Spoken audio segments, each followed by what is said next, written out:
Dieckmann. I'm a real estate agent here in the northwest side of Austin.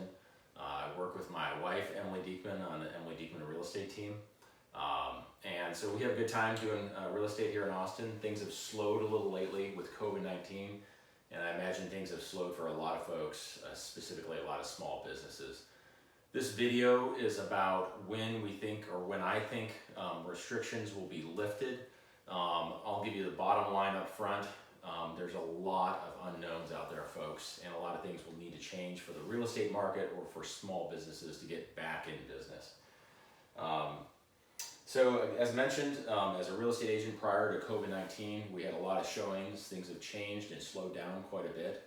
I personally work with a lot of investors, so my investment piece is actually picking up a little bit, and I've got a lot of different investors calling me and looking and interested in properties. So my job in the business is to do a lot of analysis, and so I've kind of dove in and I pulled data from a couple different sources to give some ideas on when restrictions will be lifted. When this video is done, I will attach my sources. My goal is to present nothing but the facts and not spread any rumors out there. So everyone, there's kind of four big things we're going to look for in order to allow us to get back out and about in the community, to let people not have restrictions, not be on lockdown. So the four we're going to talk about in detail are herd immunity, the possibility of a vaccine, some benefits of summertime and what that could do on the virus, and then finally, if the virus would change itself. So first, let's talk about herd immunity. Herd immunity is when enough people have immunity to this virus that we really don't have to worry about the virus spreading much anymore. In order to get that, keep in mind there's two different kinds of immunities that the experts say you could have actually a short-term immunity or long-term immunity. Short-term immunity would be like if you got the flu, and then for the rest of that season, you would probably be resistant to that flu chain for, again, the rest of that flu season. Long-term immunity is kind of like sometimes a lifetime immunity, like chicken pox, if you get that and you'd be immune.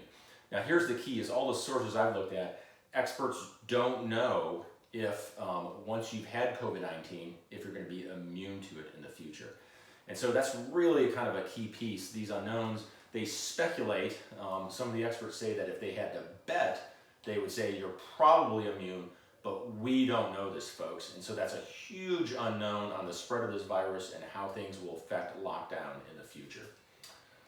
Third, there's kind of an unknown level of passive cases. Again, you could have had this disease and just not known it and had it pass through. And therefore, as a result, you could possibly have immunity in the future. The key part there is this is, again, a big unknown. This could be a really good thing, though, that a lot of people could have actually already had this and it passed through, and therefore a majority of our population could be immune. The experts say that's probably not likely, but again, there's a chance. And finally, one of the key things, we don't have antibody testing. So we are unable to test anyone and see if they are resistant or immune to COVID-19. So really, in summary, this big immunity piece, there's huge unknowns out there. There's unknowns on immunity, short-term, long-term. There's unknowns on how many people have actually had this in the world. And then finally, there's unknowns on, can we test and find out if you have those antibodies right now? So the second way to get a large amount of people immune is to get a vaccine out there.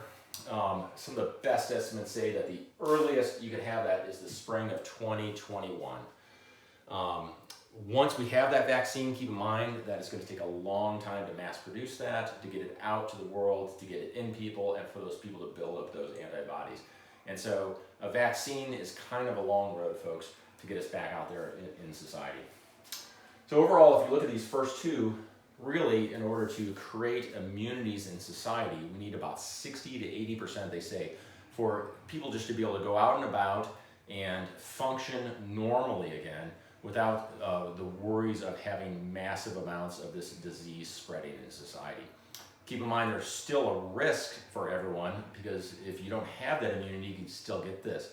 It's just really, that's the amount of people we need to be immune in order to kind of return back to normal. So the other two things I'm going to talk about is the summertime. The summertime could have a positive effect on this virus. When I say summertime, I mean specifically summertime in the Northern Hemisphere. So if you're watching this in New Zealand or in Australia, this might not actually be a good thing. So again, I hate to dive in the world of unknowns, but we got a lot of unknowns here, folks. We don't know if the summertime will have a positive effect on this virus.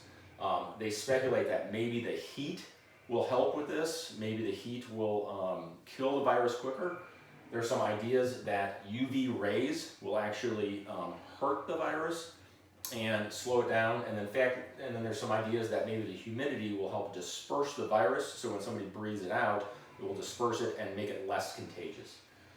So one of the key things with this is that if the summertime does help, we could go back on lockdown when the summertime is done.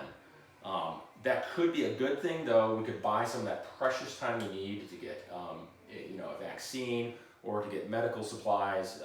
And so really you're buying time with this one. But again, it's unknown if that will really be positive. Finally, if a virus changes, you could have a mutation, so the dominant strand could alter itself and actually become less harmful to humans.